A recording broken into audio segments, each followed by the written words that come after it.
Nithyananda Maha Sada Shivoham. Om Nithyananda Maha Sada Shivoham. Om Nithyananda Maha Sada Shivoham. Om Nithyananda Maha Sada Shivoham. Om Nithyananda Maha Sada Shivoham.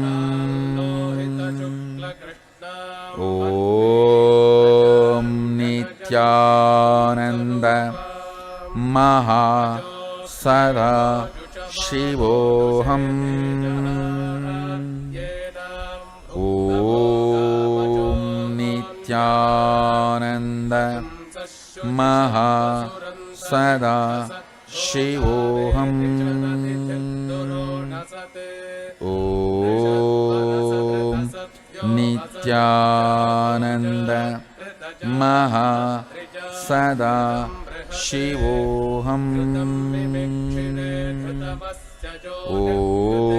Om Nithyananda Maha Sada Shivoham.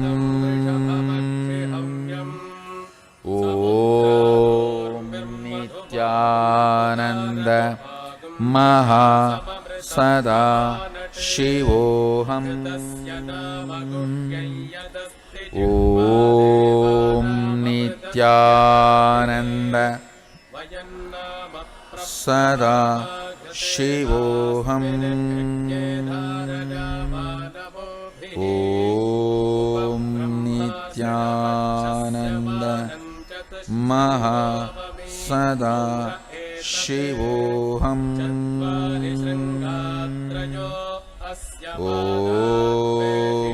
Nithyananda Maha Sada Shivoham. Om Nithyananda Maha Sada Shivoham. Om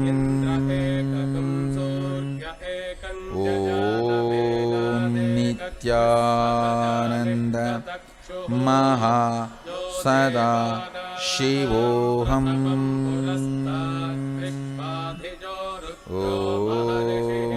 Nithyananda Maha Sada Shivoham. Om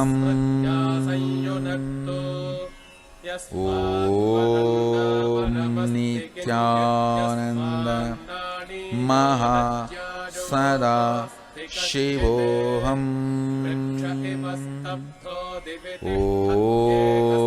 Nithyananda Maha Sada Shivoham. Om Nithyananda Maha Sada Shivoham. Om Nithyananda Maha Sada Shivoham. Om Nithyananda Maha Sada Shivoham. Om Nithyananda Maha Sada Shivoham.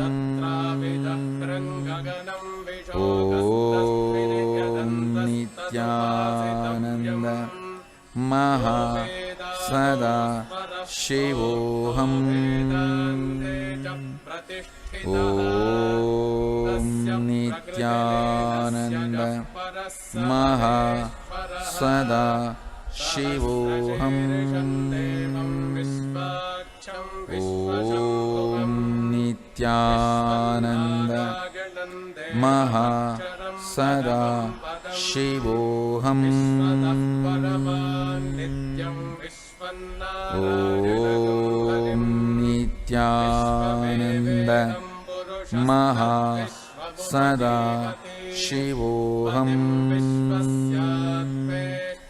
Om Nithyananda Maha Sada Shivoham. Shivoham. Om Sada Shivoham. Om Nithyananda Maha Sada Shivoham. Om Nithyananda Maha Sada Shivoham. Call them.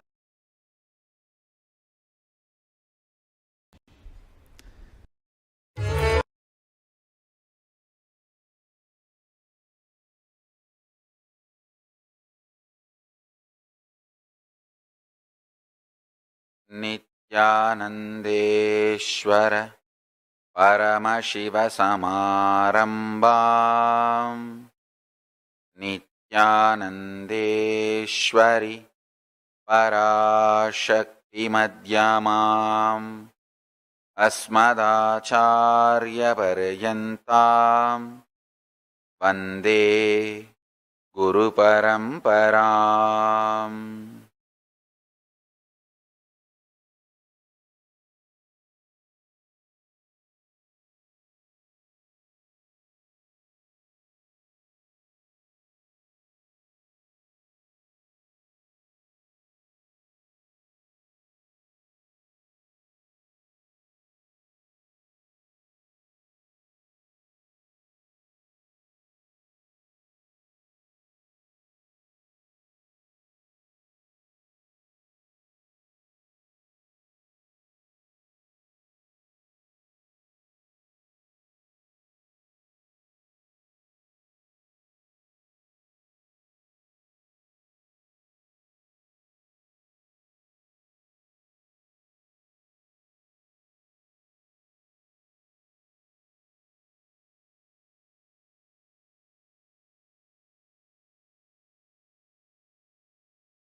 I welcome you all with my love and respects.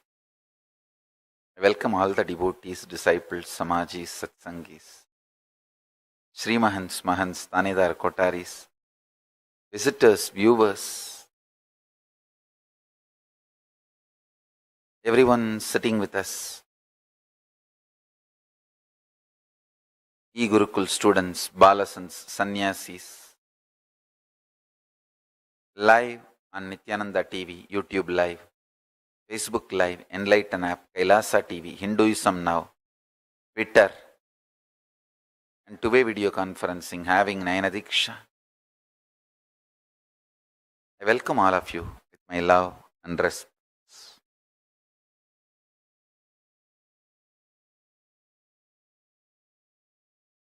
Understand, the most important truth is the message for today from Paramashiva directly. It's too important. So I want all of you sit up. It's going to be one of the most important message and satsang. So if you want to call your friends, family, anyone, and ask them to watch live, you can call them now. I'll give you a few minutes.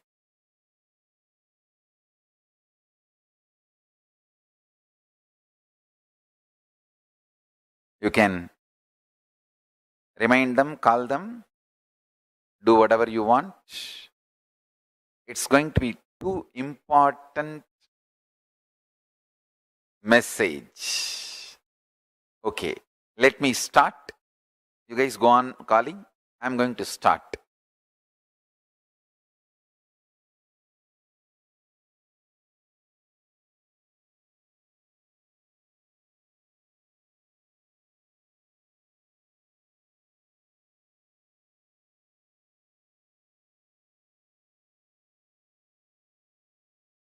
Paramashiva's message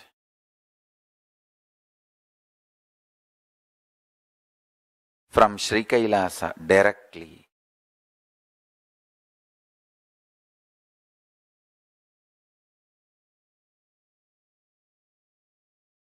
Consciously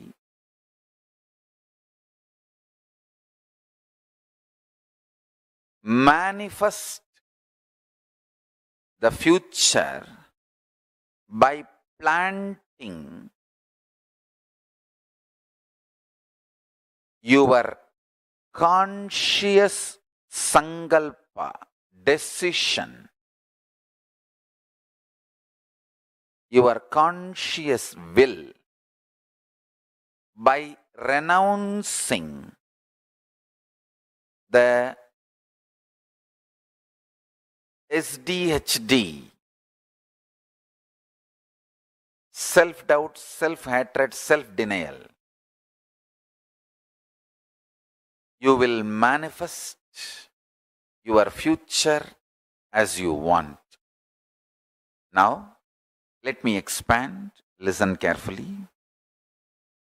First step, renounce SDHD.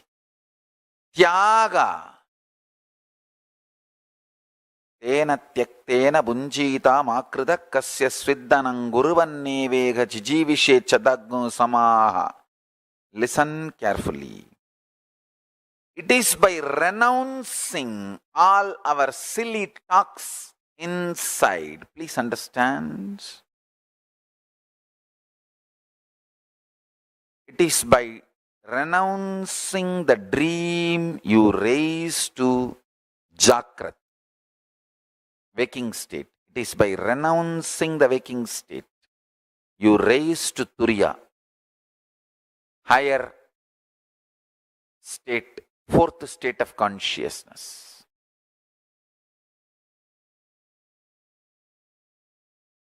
This whole delusion of self-doubt, self-hatred and self-denial. Listen carefully. This whole delusion of self-doubt, self-hatred and self-denial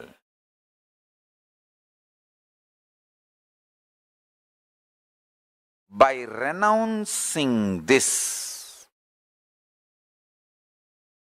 you will be able to look into your future. Understand? Whenever you even think of planning your future, you will see so much of pain about many times you planned but failed. Understand? All your plans are stitching of just unconscious vague thoughts. Never a conscious plan. I will teach you the conscious future manifestation now. Take calendar for this whole year 2020. If it is on printed paper, it will be great. If not, at least on your laptop screen. Take it and sit. Listen carefully. It's a very powerful process. I'm going to guide you. Just see all the months going to come. Mark what you want in each month to manifest anything great, new, important you want to manifest, start writing down or typing. For example, you want to manifest this by August, coming August, pen. You will see how much of pain coming inside you, that so much doubt, hatred. Oh, many times I tried, I planned, nothing worked out. But never ever you planned consciously. It was always beaten by unconscious self-doubt, self-denial, self-hatred. Understand? Now, listen carefully.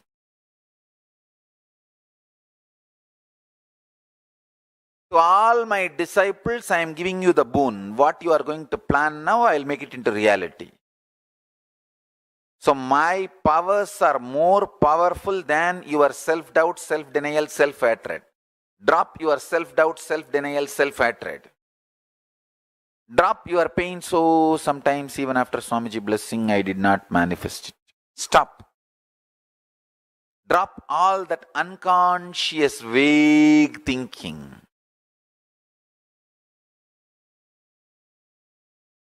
First step, get a printed paper, calendar of this whole year. If you don't have, at least open it on your laptop screen. And mark what all you want to manifest by what date. For example, you want to have double the amount of salary you are having now by September. Mark that. You want to make $1 million by March. Mark that. You want to marry this person by June. Mark that. You want to have a new house by this month. Mark that. Listen carefully. When you are marking, see how much of pain, anger, frustration, doubt, impossibility, violence, all that is flowing in you. See. Be very clear. You never ever trusted your life or your ability to manifest or your future possibility. Your whole inner space thinking was thorough, extreme delusion, frustration, impossibilities. You always, even if you want to manifest a simple thing which you can easily do, just ordinary, maybe a few $100 worth of gym membership and building a body. Just you want to manifest that. Pen that down. Next 6 months I am going to work out. By July, Guru Purnima, I am going to have six-pack body. Pen down. You will see so much of impossibility. Oh no, I tried this for last 20 years. And the first time when you were a baby, when you started walking with baby steps and failed, collapsed and hurt yourself here, there, from that you will start visualizing all the impossibilities and raise the struggle and convince yourself it is not possible. Why waste money on gym membership? Leave it. Understand?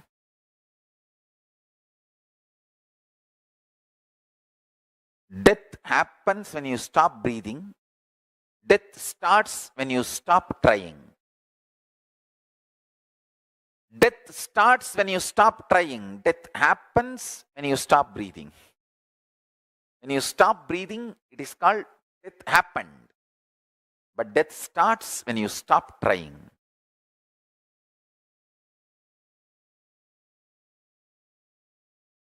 Pick up the calendar. I'll give you a few minutes. If you need, print paper. The 12 sheet. It's only 12 sheet. You can print it. Because today what I received from Paramashiva, is extraordinarily powerful truth. He said beautifully, people don't manifest their future because they have so much of anger about their past failure, frustration with life, cursing the life because of their imagined impossibility. When you sit and pen down this 12-month calendar, you will see all that flaring up in you. Understand one thing. Stop reacting when you are agitated. Stop flaring up when you are feeling impossible. Stop responding to yourself when you are frustrated, angry. I tell you, highest renunciation, greatest tyaga is renouncing your self-hatred. See, Paramashiva worshipped in Deva Loka. In Indra Loka, he is called as Tyaga. I was wondering, Paramashiva worshipped in Swarga should be called as the Raja of the pleasure, king of pleasure. Why is he called as Tyaga? Musukunda Chakravarti, the Chola king of Tiruvarur, when he went to Swarga, Indra Loka, understand, Hindus had a regular communication and travel to other dimensions. It was a lifestyle for us. It is a lifestyle even now for us. We used to go and come to other dimensions. It used to be very usual, regular. Till we were invaded and all the science was destroyed and demonized. Much was destroyed. The remaining left over was demonized. The most funniest thing, the Hindu practice is being called as superstitions in India. Superstitious in India. All right. Why waste time talking about it? Let me come to the point.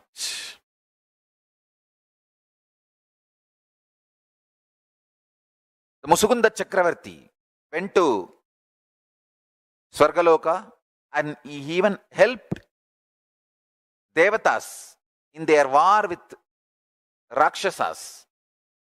Because he helped and they won the war, the Devatas head of the gods, Indra, wanted to gift him something. He asked, "Oh Musukunda, you are such an amazing help and support and friend for me.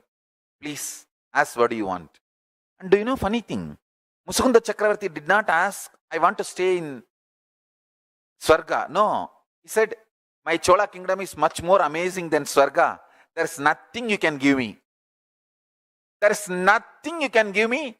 I have everything more than Swarga." I looked around. It looks too poor. There is nothing which is not there in Chola Samrajya, Chola kingdom in Swarga. Indra was very ashamed. He said, please ask something because I need to keep my pride and I need to save my face. I have to gift you something. You came all the way from Buloka and helped me and I won the war because of your strategies and support. Please ask something and take. So it will give me a feeling fulfilled. And I showed my gratitude. Then Musukunda Chakravarti said, all right. One thing I liked in your Deva Loka, Indra Loka, the beautiful deity of Paramashiva you are worshipping. In Tiruvarur we have a great temple, but our main deity, Paramashiva, is Swayambhu Murti. The deity you are worshipping is an amazing deity. I wanted to take this deity as a Utsav Murti for my Tiruvarur temple. Indra was first, he was shocked that because his own Atma Murti, the worshipping deity, he is asking. Then finally he felt all right. Anyway, he asked for some gift, so I should not say no. And he gives the deity to him. That deity is called Tyagaraja Swami. So the god of Deva Loka is Tyagaraja. It should be Bhogaraja. If you see logically, Mahadeva's version who gives all the Bhogas, like either it should be Swarnagarshana Bhairava or Bhoga Raja, something like that, who gives all the pleasures. But surprisingly, god of Indra Loka is called Tyagaraja. I tell you,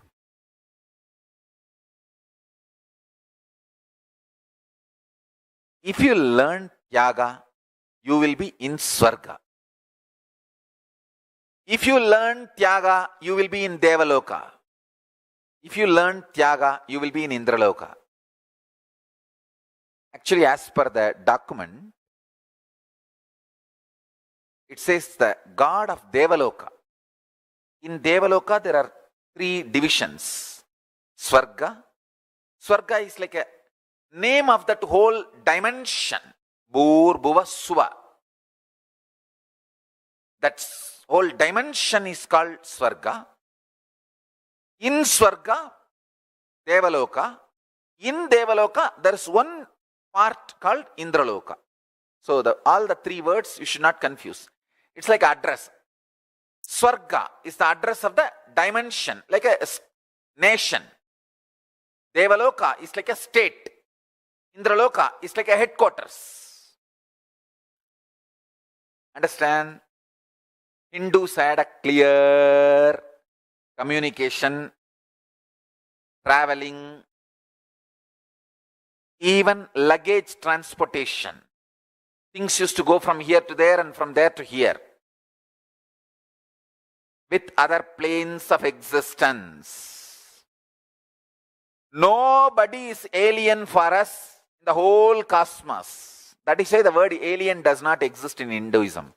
In Hinduism, there are some words which has no existence. For diverse, we don't have a word. I don't know how many of you know. For diverse, we don't have a traditional word. The word for diverse is created in the recent days, like a word for bubble gum. Sanskrit, we have a word which is created recently. Like for Twitter, we have a Tamil word, Katsevi. But it's not a traditional word, recently created. Same way, for diverse, we don't have a traditional Sanskrit word. Now we created. Because we don't have that concept of diverse. For depression, we don't have a Sanskrit word. Because we never had it. We never had depression. Why we will create a word for depression? Nobody is an alien for us. We don't have Sanskrit word for alien.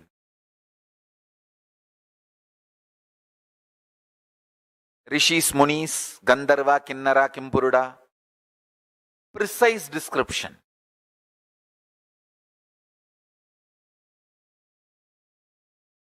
Exists in Hindu history and documents of Hinduism. Understand, our Puranas are Hindu biology, Hindu geography, Hindu history, Hindu cosmology.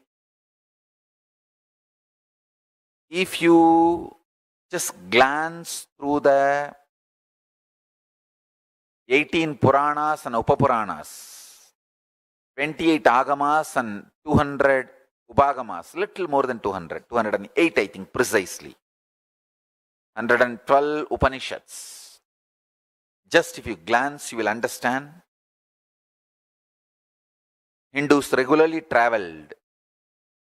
The interplanetary, interdimensional travel, inter-time zone travel was usual for us. Traveling between two different planes of existence was lifestyle for us. Anyhow, listen. The god of Deva Loka is Tyagaraja.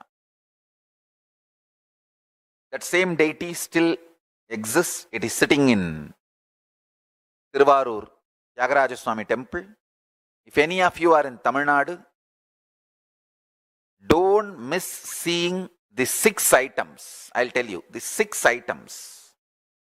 So item is a small word. Forgive me. I should say the 6 forms of Paramashiva.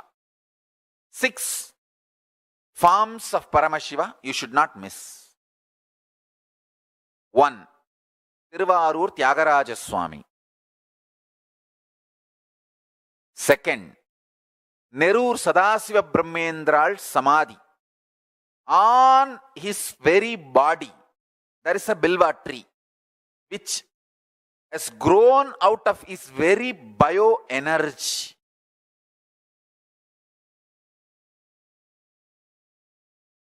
His very body on which that bilva tree is grown, that bilva tree's DNA is his very DNA of Sadashiva Brahmendral. Listen. Tiruvarur Tyagaraja Swami, Sadashiva Brahmendral, Jiva Samadhi, the bilva tree standing on it. 3rd, Parani, Navapashana deity, Dandabani Swami. The original deity is as it is. Nobody was able to steal or remove. Many people tried, but it is there as it is. It is able to save itself. Nobody was able to steal. That original deity of the Moolavar, Navapashana, Dandabani Swami is there still. 4th, original body of Ramanuja, Acharya, is still there, traditionally embalmed with a traditional Hindu embalming methodology. He himself has described how his body should be embalmed. It was embalmed as per that methodology. It is still sitting in Jiva Samadhi in Srirangam, Ranganatha Swami temple, in Ramanujar Sannidhi. The main deity is not made out of stone or wood or anything. It is Sakshat, the body used by Ramanujar, Udayavar. Udayavar Tame Ubayogita Tirumeni, Tamagiya Tirumeni, is sitting in Srirangam. That's the 4th. You should all see.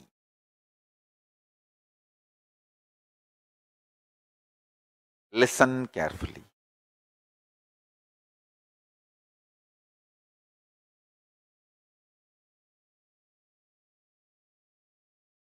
First, Tyagaraja Swami of Tiruvarur. 2nd, Nerur Sadashiva Brahmendral, the Vilva tree grown on his body. 3rd, Parani, Dandabani Swami, Dandayudabani. You should see during the Abhishekam. You should see during the Abhishekam. 4th, this is too important. Ramanuja, The original body of Udayavar is still sitting in Srirangam temple as it is.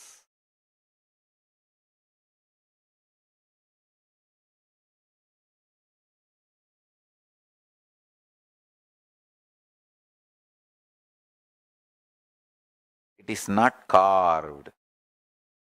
It is not carved. Fifth one, very important, very sweet and very beautiful. You should see the main Moolavar deity of Venkateshwara during Abhishekam in Tirumala, Tirupati. In Tirumala, the main deity you should see during Abhishekam, because the deity was not carved. He just became deity. He himself stood in his Narayanatva, Paramapada, Parama state, space, with 4 hands, and he just became deity. It is not carved. It is not, nowhere you will see any one small evidence that it is carved. Understand?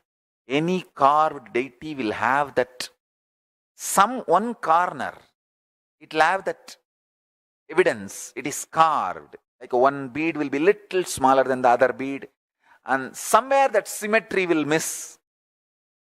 So with that you can make out it is carved. Venkateshwara Swami is Swayambhu.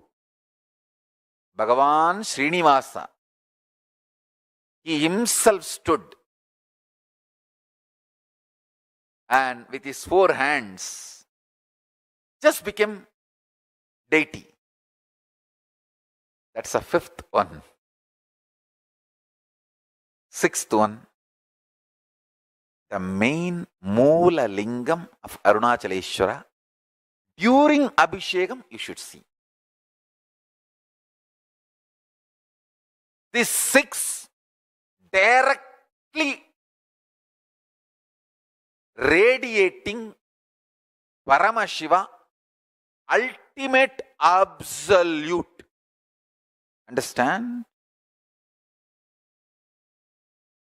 Tyagaraja Swami, Tiruvarur, the deity brought by Musugunda Chakravarti from Deva Loka, the Tyagaraja Swami. Second, the Bilva tree standing on Sadashiva Brahmendra's Samadhi. Third, Parani Moolavar Dandayudhabani Swami. During the Abhishekam you should see. He is made out of pure Navapashanam. Fourth, Udayavar Ramanujar, his original body, sitting as it is in Srirangam, Udayavar Sannidhi. Fifth,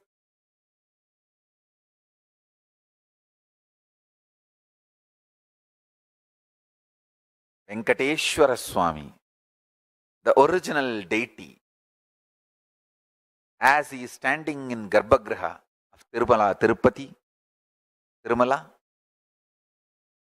Sixth, Arunachaleshwara Moolavar, the main deity, which is a Swayambhu. The first linga happened on planet Earth is Arunachaleshwara. Swayambhu. These 6, anyone should see. See, if I am asked to list, I will add many more.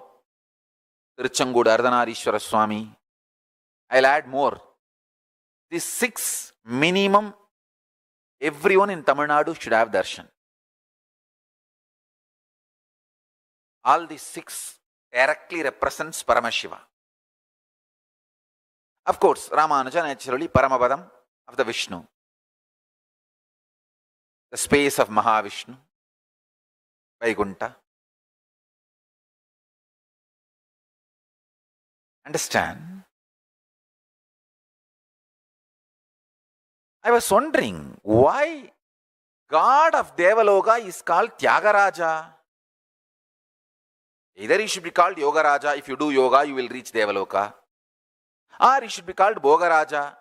In Deva Loka, he is the Paramashiva gives all the bhogas to anyone who wants any bhoga. He should be called Bhogaraja or Yogaraja. Why Tyagaraja? Tyaga is the key to become God. The most difficult Tyaga is renouncing self-hatred, because the society teaches you self-hatred is great. It makes you delude between humbleness and self-hatred. Listen. Humbleness is not self-hatred. Listen carefully. Self-hatred is thinking you are less. Humbleness is thinking about you less. Less self-remembrance is humbleness. Self-hatred is constantly thinking about you, but very cheap, very low. Understand, there is a big difference between humbleness and self-hatred. Person with self-hatred will never be really humble. Adivinayam durta lakshanam. He will show himself very humble. But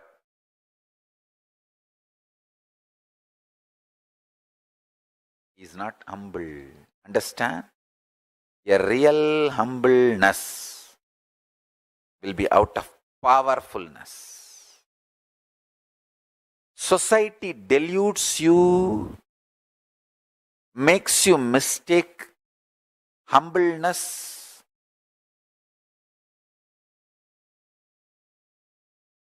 your humbleness as self-hatred, and as you always in the state of self-hatred so that you will be humble.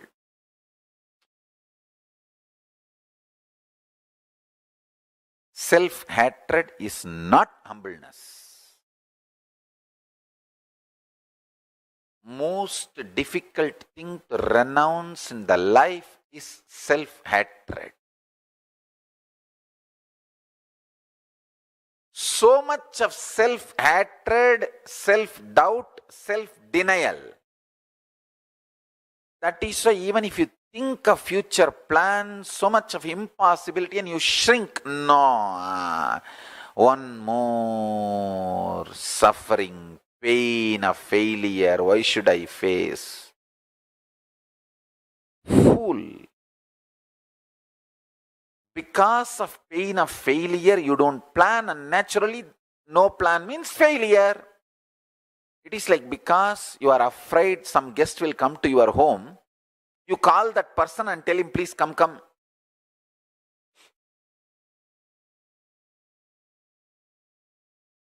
You are afraid failure will come to your life, and you stop planning and force the failure to come to your life. Self-hatred, self-denial, self-doubt. Most difficult thing to renounce in your life is SDHD. Renounce that. Dhira, courage is moving the SDHD out and having the vision for your future. I am very clear. By the end of this year, means my 43rd year, when I am entering into 44th Jayanti, 44th Avatara Dina, I am very clear. Sri Kailasa will have embassy in at least 44 countries. That's all. And I will manifest it. And I will not bother about what I have not manifested in the past and planned. If I have planned and not manifested, I will see why I have not manifested and I will eliminate those reasons with intelligence and go on planning, manifesting. Understand, when you plant your conscious will for your future, either that seed becomes tree. If that seed doesn't sprout, it will become manure. Listen. If that seed doesn't sprout, it will become manure. The seeds which doesn't sprout at least becomes manure and enriches the ground. So, if I put 1,000 seeds, 900 may sprout and grow as tree. The other 100 is not going to be wasted. It will become manure. It will enrich the earth. It will raise the quality of the farming land. Understand?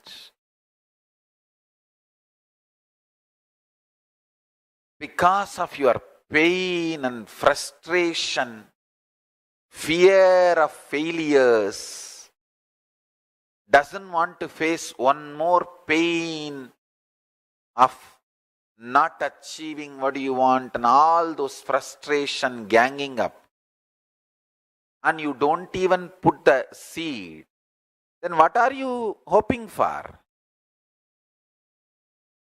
Accidental future is not going to be great. All accidents will either be damaging or just letting you live. It is only consciously planning, manifesting. Understand? You are a man. You are given conscious power, will persistence. You are expected to be adult and matured. Use those capabilities and plan, manifest your future. If not, don't blame anyone. Get the calendar printout now.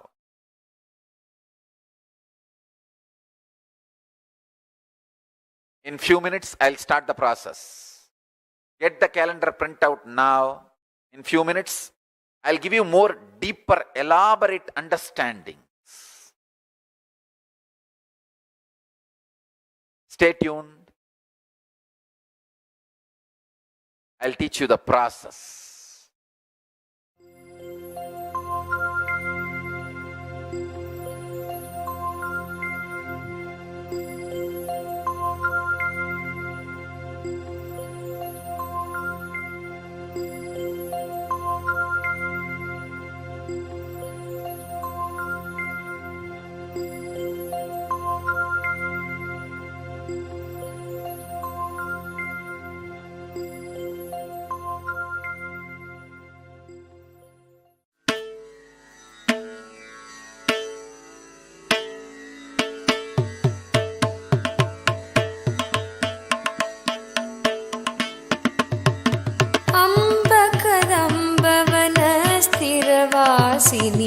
अंबुजलोचनी अमरनुते अतिमृतभाषिणि अमृतकटाक्षिणि आश्रितरक्षिणि हरसहिते अम्बकदम्बवनस्थिरवासिनि अंबुजलोचनी अमरनुते अतिमृतभाषिणि अमृतकटाक्षिणि आश्रितरक्षिणि हरसहिते संबरवैरि सदार्चितचरण सरोरुहनूपुरश्रुतिविनुते संबरवैरि सदार्चितचरण सरोरुहनूपुरश्रुतिविनुते जय जय हे नित्येश्वरि शङ्करि नित्यपुरि नायकि पालय माम् जय जय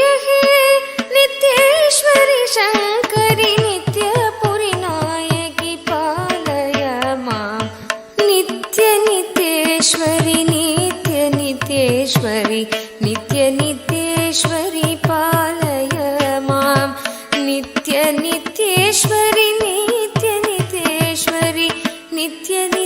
नित्यनित्यश्वरि पालय माम्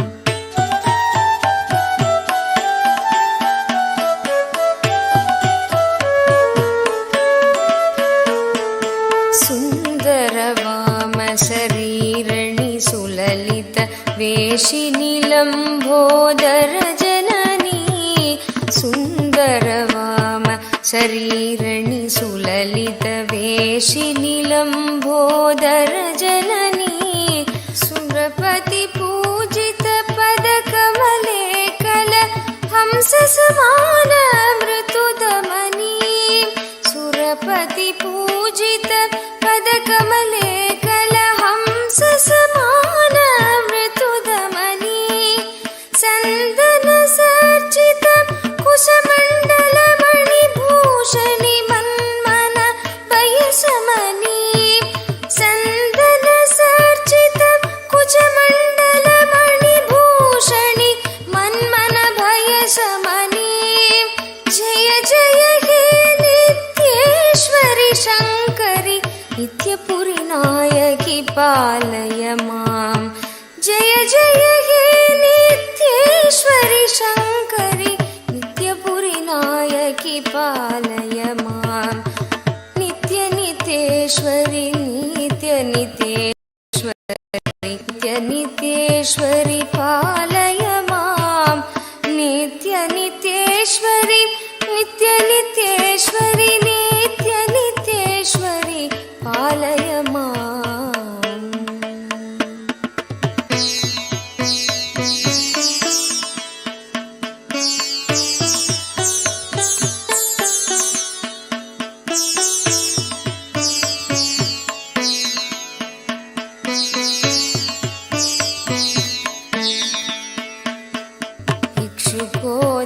इक्षुकोदण्डपशाङ्कुश पञ्च कुसुमासरशोभितकरकमले इक्षुकोदण्डपशाङ्कुश पञ्च कुसुमासरशोभितकरकमले लक्षस्थल अलङ्कृत पीताम्बर कुञ्जुगधारिणि अतिविमले लक्षस्थल अलङ्कृत पीताम्बर कुञ्जुगधारिणि अतिविमले अक्षररूपिणि आत्मप्रकाशिनि अपार करुणामय लीले अक्षररूपिणि आत्मप्रकाशिनि अपार करुणामय लीले जय जय हे नित्येश्वरि शङ्करि नित्यपुरि नायकि पालय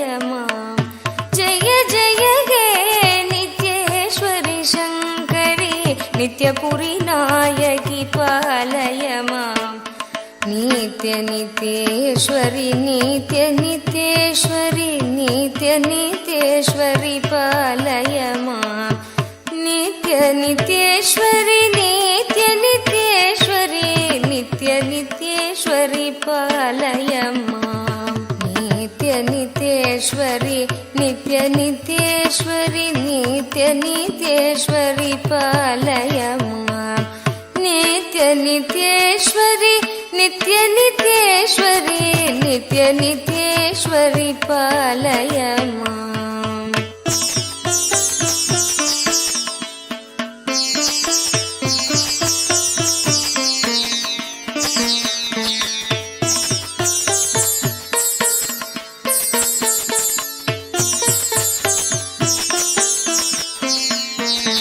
हिन्दु त्रिकोण श्री चक्र निवासिनि ब्रह्म विष्णु पूजित चरणे बिन्दु त्रिकोण श्री चक्र निवासिनि ब्रह्म विष्णु पूजित चरणे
स्थिरवासिनि अम्बुजलोचनि अमरनुते अतिमृतभाषिणि अमृतकटाक्षिणि आश्रितरक्षिणि हरसहिते अम्बकदम्बवनस्थिरवासिनि अम्बुजलोचनि अमरनुते अतिमृतभाषिणि अमृतकटाक्षिणि आश्रितरक्षिणि हरसहिते सम्बरवैरि सदार्चितचरण सरोरुहनूपुरश्रुतिविनुते सम्बरवैरि सदार्चितचरण सरोरुहनूपुरश्रुतिविनुते जय जय हे नित्येश्वरि शङ्करि नित्यपुरि नायकि पालय माम् जय जय हे नित्येश्वरि शङ्करि नित्यपुरि नायकि पालय माम् नित्यनित्येश्वरि नित्यनित्येश्वरि नित्यनित्येश्वरि पालय माम् नित्यनित्येश्वरि नित्यनित्येश्वरि नित्यनित्येश्वरि पालय माम्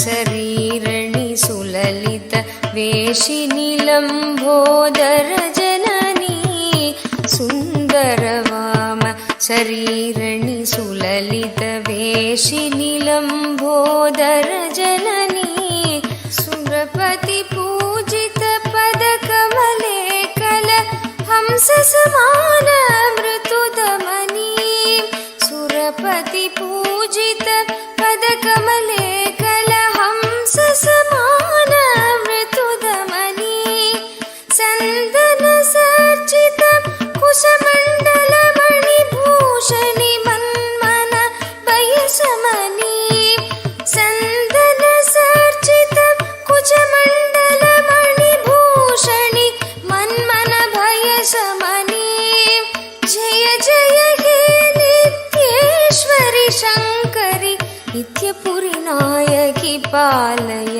माम् जय जय हे नित्येश्वरि शङ्करि नित्यपुरि नायकि पालय माम् नित्यनित्येश्वरि नित्यनित्येश्वरि नित्यनित्येश्वरि पालय माम् नित्यनित्येश्वरि नित्यनित्येश्वरि नित्यनित्येश्वरि पालय माम्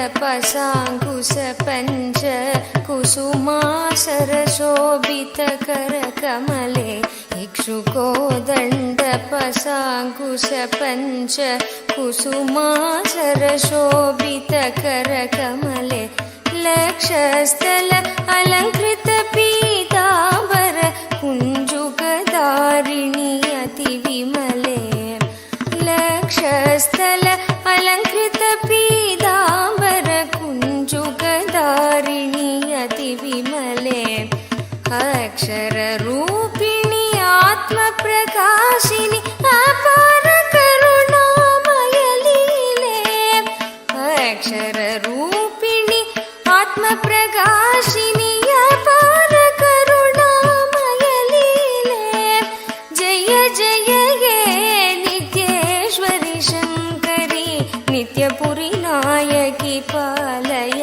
माम् जय जय हे नित्येश्वरि शङ्करि नित्यपुरि नायकि पालय माम् नित्यनित्येश्वरि नित्यनित्येश्वरि नित्यनित्येश्वरि पालय माम् नित्यनित्येश्वरि नित्यनित्येश्वरि नित्यनित्येश्वरि पालय माम् नित्यनित्येश्वरि नित्यनित्येश्वरि नित्यनित्येश्वरि पालय माम् नित्यनित्येश्वरि नित्यनित्येश्वरि नित्यनित्येश्वरि पालय माम्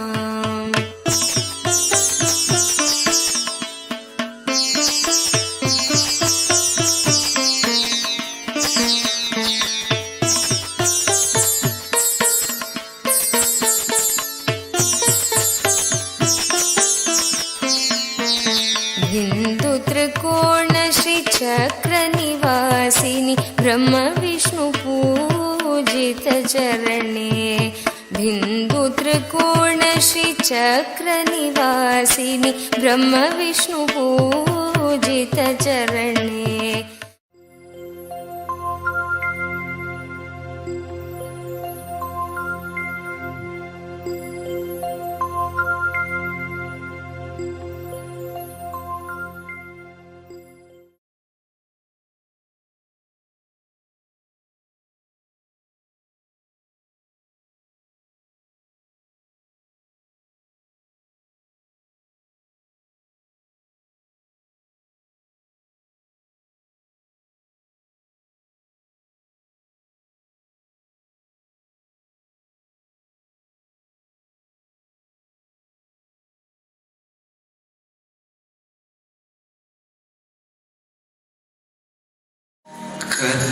कर्पूरगौरम् करुणावतारम् संसारसारम् भुजगेन्द्रहारम् सदा वसन्तम् हृदयारविन्दे भवं भवानी सहितं Namami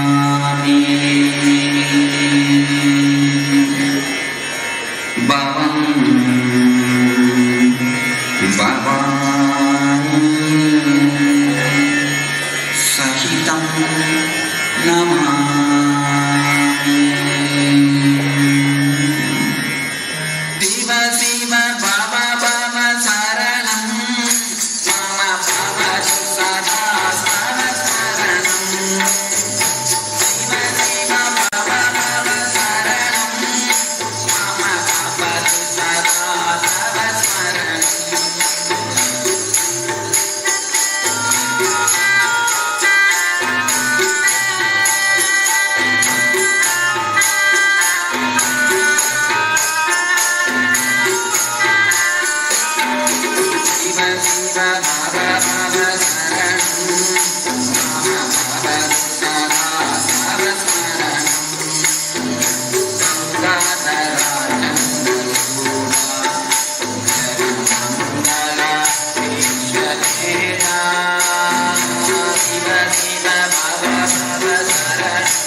Nithyananda. Like this dance and this song and this joy, I surrender to you. All that I feel, all that I am, I offer to you, Swami Nithyananda. Puragaram, Karunavataram, Samsara Saram, Bhujagendraharam, Sada Vasantam, Hridayaravinda, Bhavam Bhavani Sahitam Namami. Karpuragaram, Karunavataram, Samsara Saram, Bhujagendraharam, Sada Vasantam, Hridayaravinda, Bhavam Bhavani Sahitam Namami. Bhavam Bhavani Sahitam Namami. Bhavam Bhavani Sahitam Namami.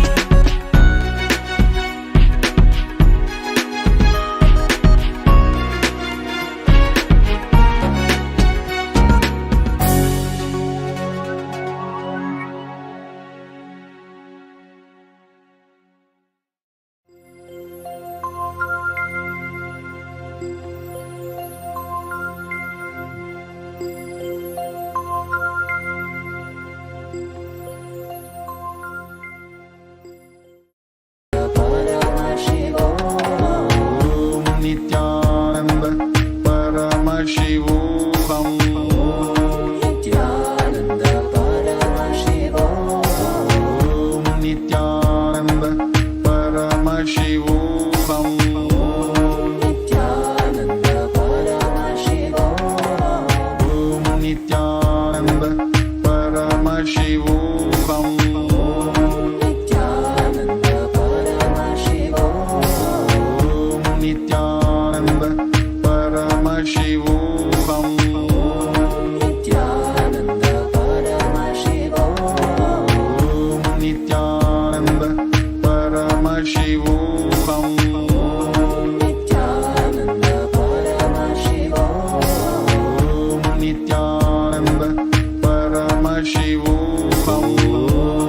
Nithyananda Paramashiva. Om Nithyananda Paramashivoham. Nithyananda Paramashiva. Om Nithyananda Paramashivoham. Nithyananda Paramashiva. Om Nithyananda Paramashivoham. Nithyananda Paramashiva. Om Nithyananda Paramashivoham. Om Nithyananda Paramashivoham.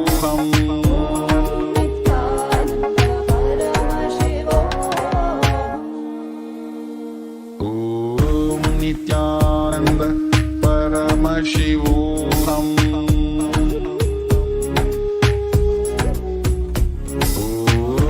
Nithyananda Paramashiva.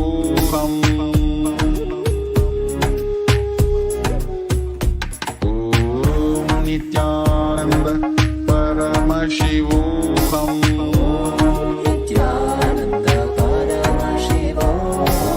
Om Nithyananda Paramashivoham.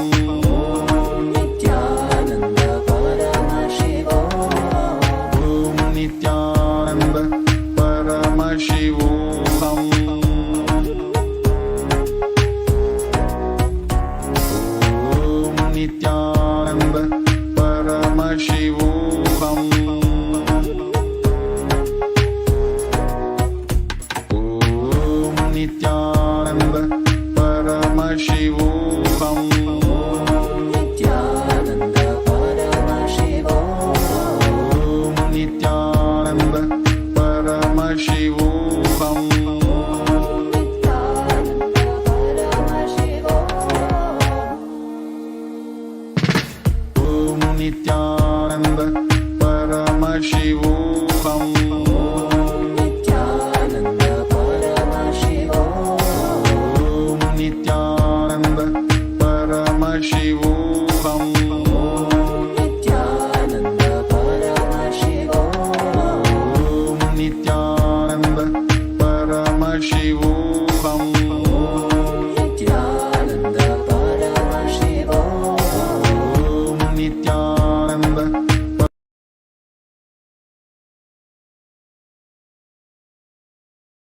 listen.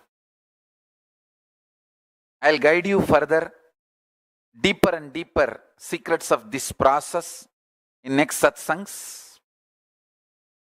So with this, I bless you all. Let's all radiate with integrity, authenticity, responsibility, enriching, causing, living Shuddhatvaita Saivam. Paramashivoham. Om Nithyananda Paramashivoham. The eternal bliss, Nithyananda. Thank you. Be blissful.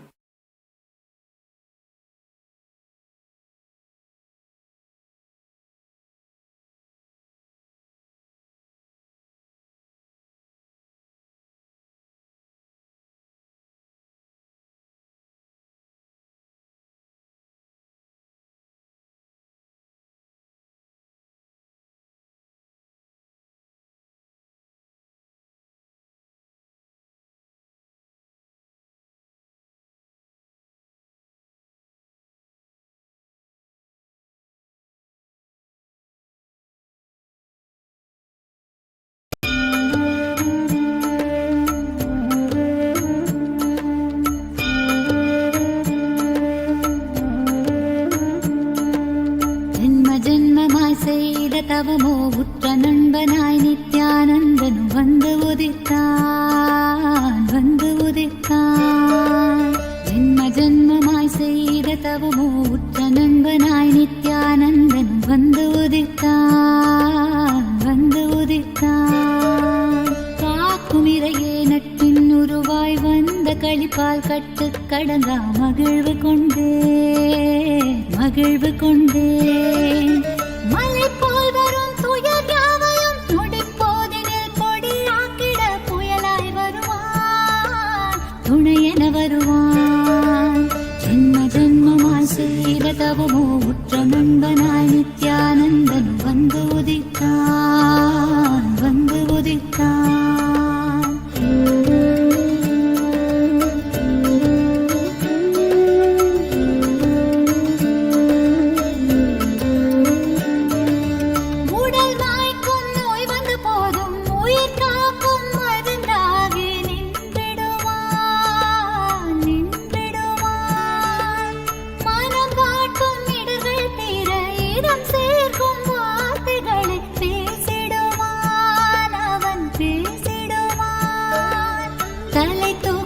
கருவங்களை தடம் மாற்றிட வெடிப்பான், தலை தூக்கிடும் கருவங்களை தடம் மாற்றிட வெடிப்பான். பின் கருணை மழையாய் பொழிவான், தினம் கருணை மழையாய் பொழிவான். பின் கருணை மழையாய் பொழிவான், தினம் கருணை மழையாய் பொழிவான். ஜென்ம ஜென்மமாய் செய்த தவமோ உற்ற நண்பனாய் நித்யானந்தன் வந்து உதித்தான்.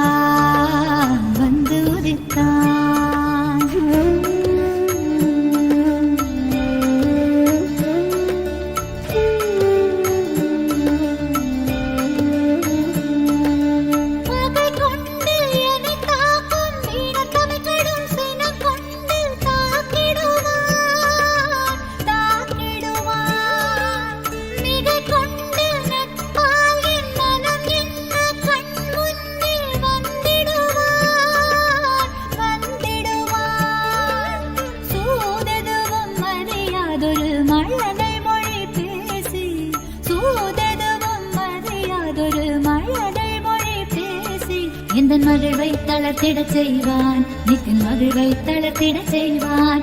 எந்தன் மகிழ்வை தளர்த்திடச் செய்வான், நித்தின் மகிழ்வை தளர்த்திடச் செய்வான். ஜென்ம ஜென்மமாய் ஜென்ம ஜென்மமாய் ஜென்ம ஜென்மமாய் ஜென்ம ஜென்மமாய் ஜென்ம ஜென்மமாய் செய்த தவமோ உற்ற நண்பனாய் நித்யானந்தன் வந்து உதித்தான்.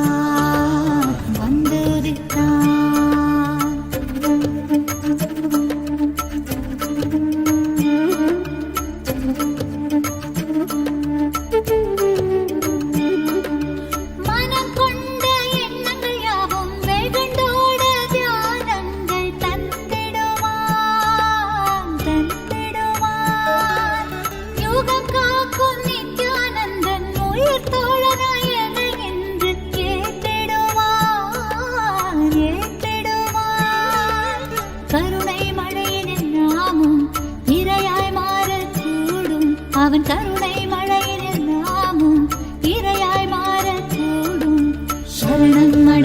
அருள்வான், அவன் சரணம் அடைந்தால் அருள்வான், சரணம் அடைந்தால் அருள்வான், அவன் சரணம் அடைந்தால் அருள்வான். ஜென்ம ஜென்மமாய் செய்த தவமோ உற்ற நண்பனாய் நித்யானந்தனும்